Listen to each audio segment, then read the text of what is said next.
It has been over a week since the U.S. captured Venezuela's President Nicolás Maduro. American forces bombed Caracas and then raided the military complex where Maduro and his wife were staying. Venezuela says that at least 100 people were killed by the American forces as they were abducting Maduro. However, not one American soldier was killed as per what U.S. claims. How did the U.S. pull off such a raid? New reports say that they may have used a secret weapon to put Maduro's guards completely out of action. More in this next report.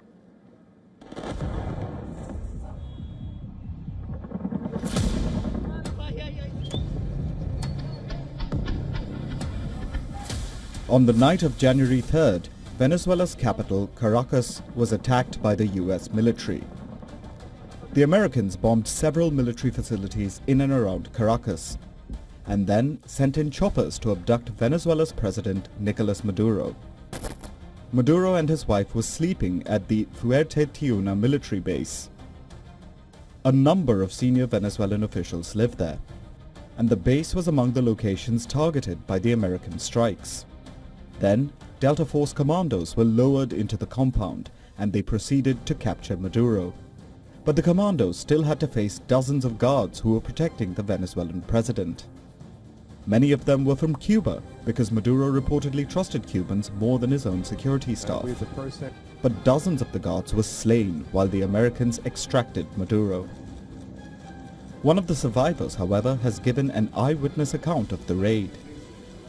He said that they were completely outmatched by the American soldiers, and one part of his testimony stood out. He claimed that the US military used a powerful sonic weapon which brought the guards to their knees.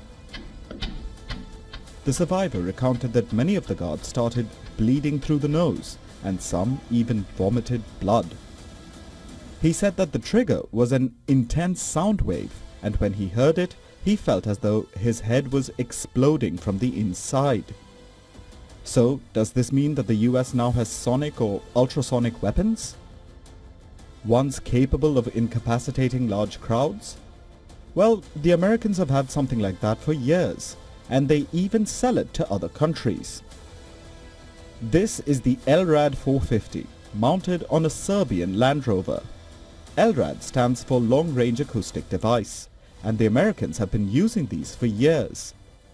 They are sound cannons, which are usually used as specialized loudspeakers, but they can also be weaponized and used for crowd control. This is a video from Serbia taken during protests back in March 2025. These were anti-corruption protests, but suddenly the protesters started running away, and there was a stampede.